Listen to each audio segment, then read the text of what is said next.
If you got big dreams and bad genes, you are in the right place. These shirts are available at barbellapparel.com. Link is in the description. I talk a lot about size and strength together on this channel. I consider them both as being under the general umbrella of gains that we're all after. Gaining muscle is very hard to do, but it's worthwhile because it changes the way people look at you, makes your physique look better, and also every bit of muscle you gain is going to increase your potential to put out force, to be strong, to be able to impose your will upon the world in front of you. So they very much go together like peanut butter and bananas on a toasted slice of Ezekiel bread. Now, as fun as it is for people in heavier weight classes to talk crap, there are very good use cases for wanting to be stronger at a smaller body weight. Maybe you're trying out for an American Ninja Warrior, or you're a gymnast and you need the strength body weight ratio of a very small insect. Or maybe you just like explaining to strangers at bars what a dot score is anytime somebody brings up the question of how much you bench. But whatever it is, we're going to break down what is required to be very strong at a lighter body weight and hopefully give you some insight on how you can direct your training towards that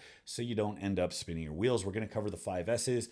No, I didn't break myself trying to make it turn out that way. Sometimes a plan just comes together. We're going to talk about size, skill, support, strain, and speed. These are the 5 things that relate to strength. And we're going to break down each one of those points. Hopefully you get some insight on how you can approach your training in a principled manner. Now, this is good advice for getting strong for everybody, which is why I use these principles in BaseStrengthAI. It's what I'm currently using to get ready for Worlds. If you want to take the questionnaire for free, hit the link below and it'll take you there. There's no obligation. You can try the app out for free. But a lot of the principles I lay out here, including the modes we use, including how we handle recovery, how we make this sustainable, it's built in there. So if you're curious, hit the link below to try that out. The first thing we're going to talk about is size, the thing we're trying to avoid, right? Before we get to this, we have to ask how much experience you have. Am I talking to somebody who is inexperienced, it's your first day and you're trying to map out your plan for the rest of your training career?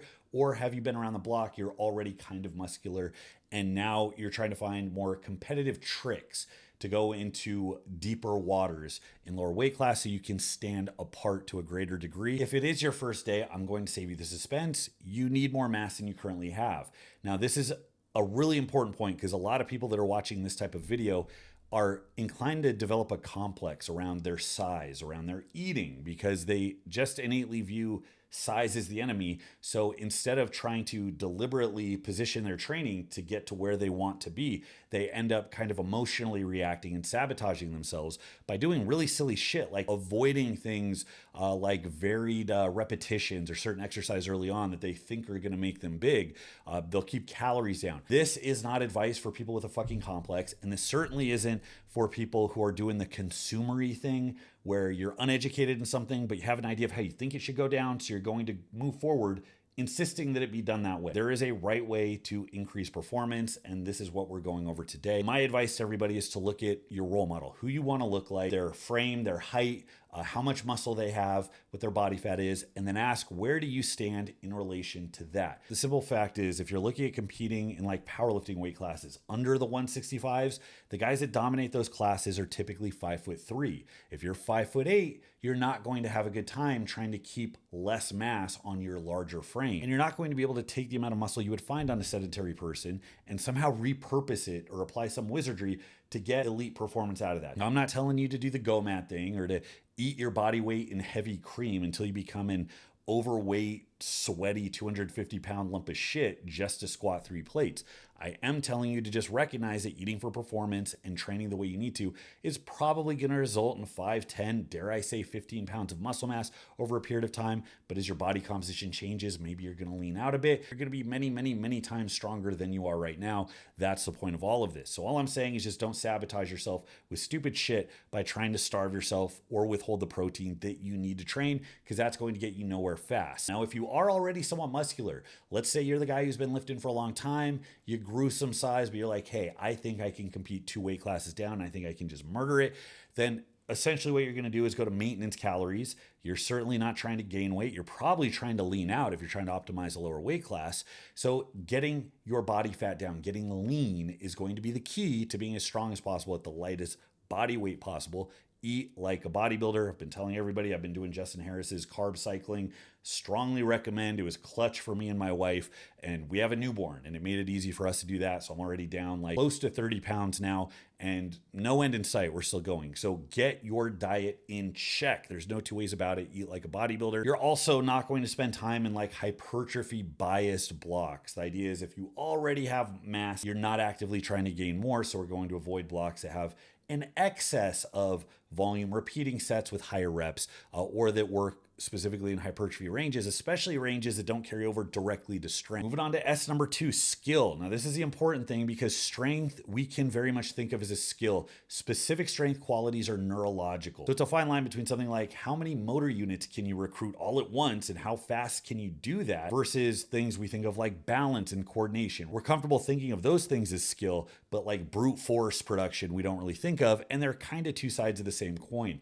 To optimize strength without extra hypertrophy, we're highly focused on neurological adaptation. So yes, balance and coordination is very, very high. We're going to do that by focusing on being more efficient, not leaking strength, not wasting strength. And the best way to do that is in the context of a specific movement pattern. So after you spend a little bit of time, got a little bit of a base, if you have some experience at the gym, then you move on to focusing strictly on movement patterns and trying to see adaptations with those. So there's an emphasis on improving timing, on getting really comfortable and confident and very mechanical. So every repetition is the same, getting efficient, finding the best, most efficient position, and really getting your cues down to see how you best fit into that movement.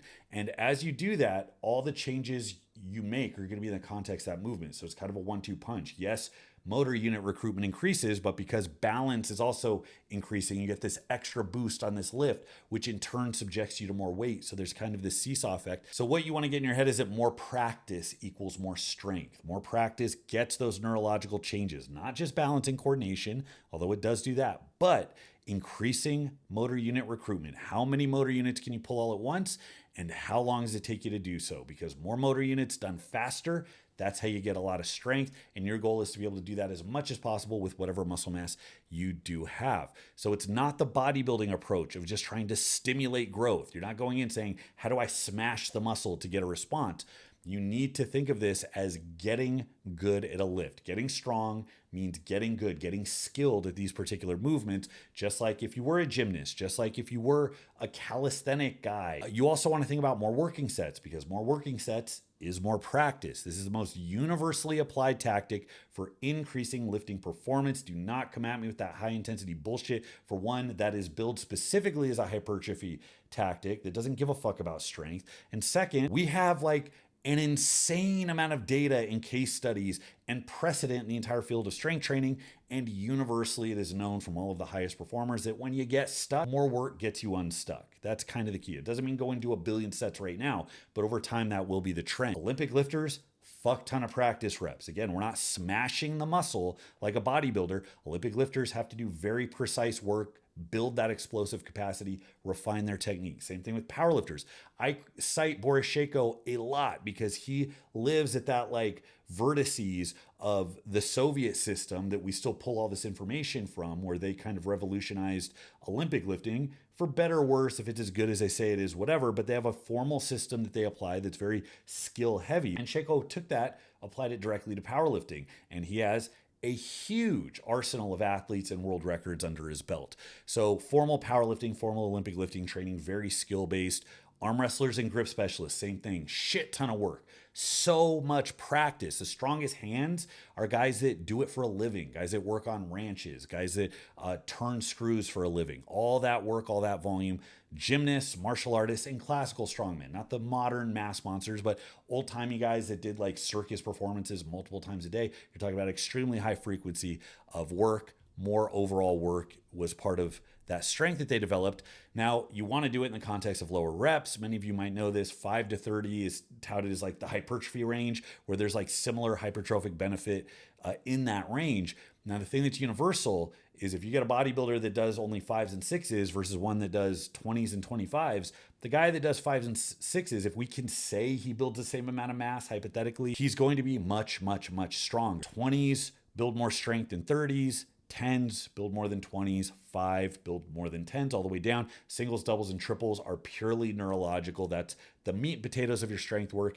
And it's out of that kind of optimal hypertrophy range, which means you're not going to get jacked. You're still going to gain muscle, but it's not optimizing hypertrophy to the same degree. Skill work needs to be deliberate and controlled. This is also very important. It's not the ugly, grinded shit where you're contorting yourself just to arbitrarily get the weight up. You want sub-maximal work, RPE, not 8, 9, 5, 6, 7. Very, very useful because remember, more working sets means we need to live long enough to do those working sets. And if you stack a bunch of them together, you're going to get a very, very, very productive neurological stress that's also sustainable. It's not going to beat you into the fucking ground. Try to go max on many repeated sets over multiple exercises for singles, doubles, and triples. See how that works out. You're not going to have a great time doing that. Again, look up Shaco's training and you'll look at the percentages and the sets and reps and be like, holy shit, there's a fuck ton of working sets. But these are all like RPE 4, 5, 6.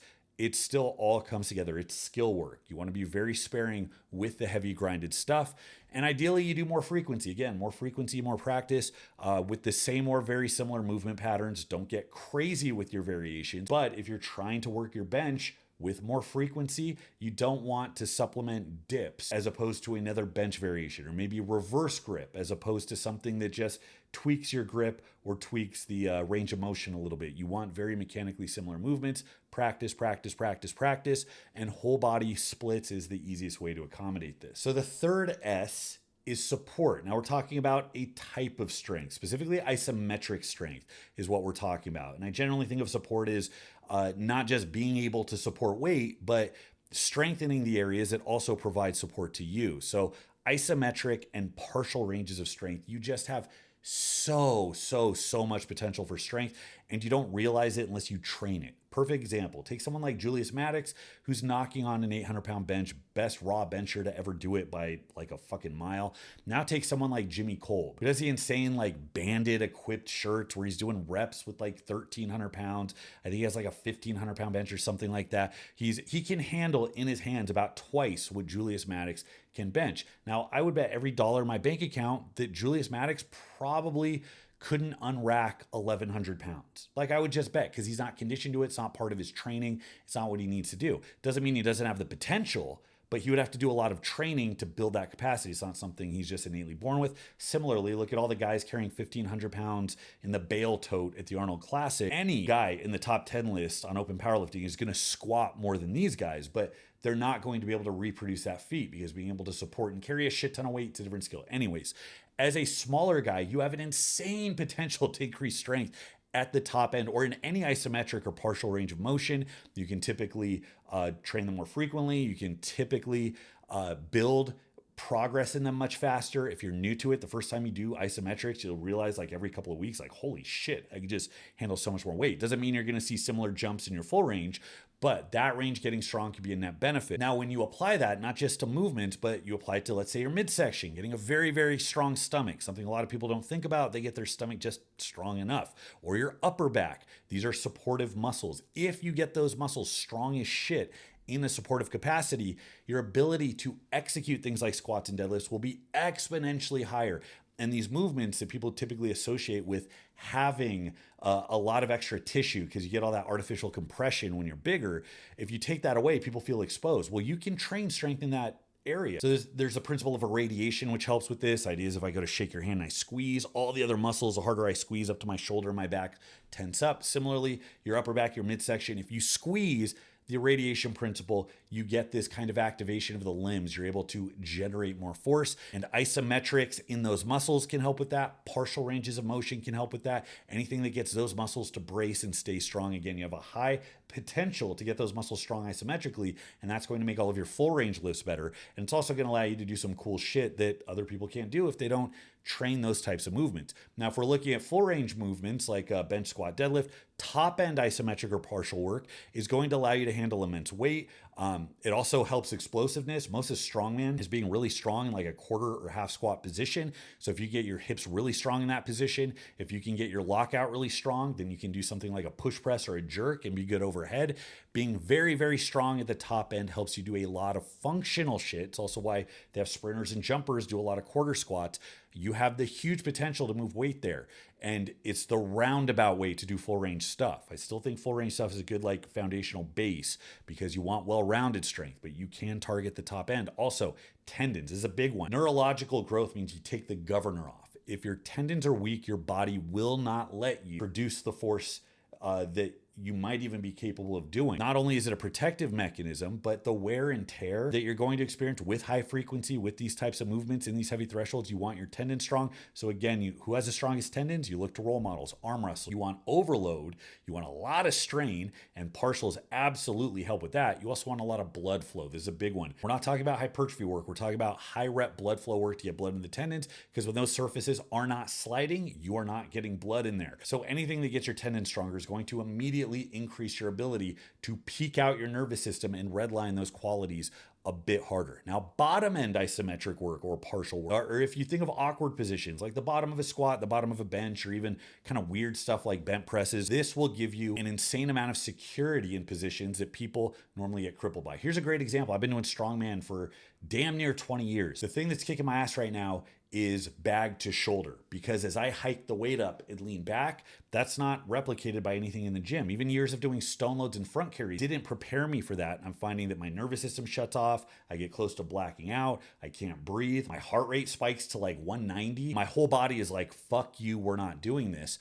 People that are comfortable in those positions by virtue of training it are able to handle it to the point where you got guys that weigh 170 pounds that can shoulder close to 400-pound bags, and I'm struggling with like a 280. So getting secure in those positions allows you to do a whole bunch of shit. A lot of it's functional stuff where you think of practical feats that more gym strong guys aren't going to be able to do without a shit ton of practice. Wrestling is a great example. Anytime you're having to manhandle somebody, the type of strength required to turn and throw or whatever, and of course any odd object lifting. So there's a lot of kind of hidden strength left to be untapped by focusing on supporting and strengthening those areas where people are typically very disadvantaged and vulnerable. Now we're on to speed. So the reason we talked about support first is because that has to come before something like speed.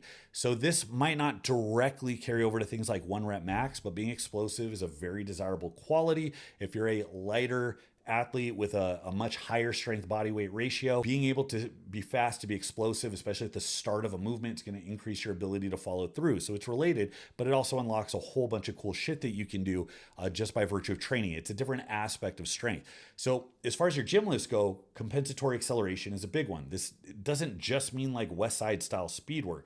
I'm talking about hitting the gas on every rep you ever do and not letting off until you lock out. A big problem with reps is that people coast. It's just like jogging.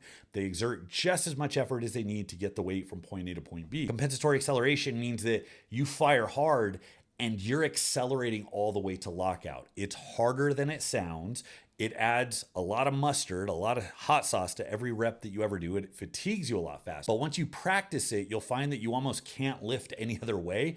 And if your starting speed becomes good, the likelihood that you glide through to lockout on any other lift also becomes good. Now, because most free weight movements, you're so much stronger at the top, it helps if you flatten out the strength curve. You do that with accommodating resistance, bands, chains, so you get a little purchase the whole way up. So you actually have something to fight against as you accelerate. So there is a benefit to band and chain training. Now, as far as speed work goes, I don't like West Side style speed work because there's a big gap that people don't understand between what was recommended by Louis and what people actually fucking did. I had a nice long talk with Dave Tate when I went to the Elite FTS studio. I was fortunate to be on his podcast, and he made very clear that the key component of it was how competitive it was, where guys were yanking each other out of the way, keeping rest periods short. They were trying to embarrass their teammates by moving the weight faster, and they were always slapping more plates on than those percentages would suggest. So if you're going to do speed work, you need something that's going to slow you down a little bit, and you need to be vicious, absolutely vicious, in a way that's very, very, very hard to reproduce. You can use compensatory acceleration on regular ass working sets. You don't have to specifically assign speed work to it. In fact, I recommend that most of you don't, but this is just to give you a little insight on why this works. If you can condition the neurological skill of recruiting a lot of motor units in a short period of time and being able to continue to hit the gas the entire way up, your lifts will go through the roof. It's just a matter of implementing it in a way that doesn't take you away from your regular strength work. Plyometric work is also pretty cool. It's the ability to reflect kinetic energy. You think of stretch reflex, dropping into a squat before jumping. Now, the reason we started with support is because the stronger you are isometrically at the bottom position, the more you can aggressively reflect force. This is the idea behind Cal Dietz's triphasic training, where you notice that shot putters threw further. They might have had a similar bench as somebody else, but he found that they could drop and reflect their bench presses much faster. So he would focus on controlling the eccentric for a phase, then spend a phase working the isometric at the bottom. And then once you were strong there, you could just spring load weight like crazy and you could throw farther and similarly jump higher if you applied it to legs. So you don't have to go through all of that, but it's another case for doing the bottom end isometrics or something that gets you comfortable and stable and strong in those weak positions. And then if you practice reflecting that kinetic energy, you have the potential to punch harder, jump higher, run faster, and yes, yeet weight more explosively. Now we're on to strain. This is the meat and potatoes that we're talking about. Strain is what develops maximal motor unit recruitment. You will get a lot of that from all the skill work we talked about earlier and a lot of the things we talked about. But the most specific thing you can do is to push, to grind hard under a very heavy weight while struggling to maintain your perfect technical setup. So that as a component of skill is important. Now here's the problem. Even though it conditions you more to strength in a very specific way, it is a lot more fatiguing, like a fuck ton more fatiguing. Not only in the workout, which means weights are going to be dropping, you can't continuously strain and get quality touches over a workout. The weight drops to the point where you're no longer fighting against that strength quality. But week to week, block to block, that fatigue catches up with you and you might find that you're not only not improving, you might backslide. You might actually fall off. Again, if you're trying to max, if you're trying to do slow strain, grindy movements over and over and over, you're not going to have a good time.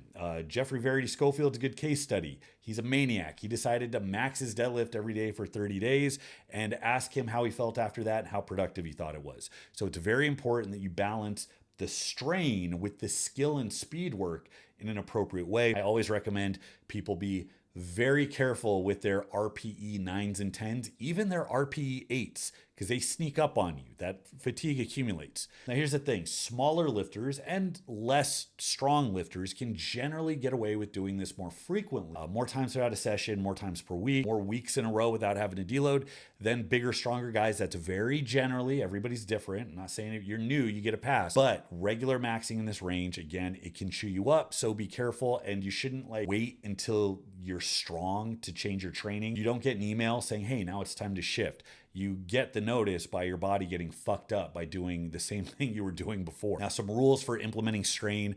RP 7s and 8s, I think that's a good baseline. If you're doing repeating sets of 1, 2, 3 reps at a time, RP 7, 8, leaving 2, 3 solid, good technical reps.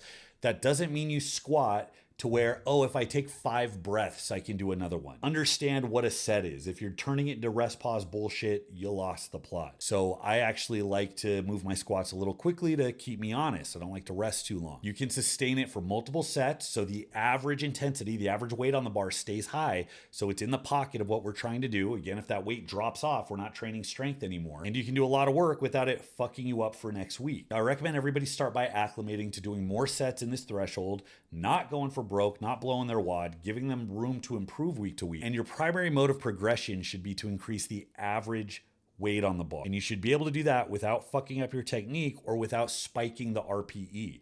Yes, you can always do an RP 7 one week and then jump to a 9.5 the next week. Hey, I added weight. The idea is to slowly increase your tolerance. I like to seesaw. I like to think of a pyramid where I have kind of ascending sets to something that looks like a top set. Maybe I do a couple sets there and then I come back down. So it's a lot of good quality touches that are all submaximal. And what you can do is you can repeat steps on the way up. So instead of 1 set each, maybe I do 2 sets each on the way up. So now I'm doing more volume. Maybe I do more sets at the heaviest weight, so the average intensity is up. Maybe next week I just do 1 set that's just a little bit heavier and then I work back down. And then kind of taking your time ratcheting up. Trust me, your body is going to make those adaptations. It's going to be sustainable. You can do that for a very long time. Over time, you can get data on yourself on how you respond to these higher effort sets, and you can see how it affects the rest of the workout and the rest of the block. Now, if you do end up applying more RP 9 or 10 sets, you just can't help yourself, or maybe you feel good, maybe you feel like it did make you stronger. Just be ready. Just know that you're going to need eventually to deliberately deload, to let yourself clear out for a week, let that fatigue dissipate so you can recover and keep making progress. If you just go till the wheels fall off, the wheels will eventually fall off.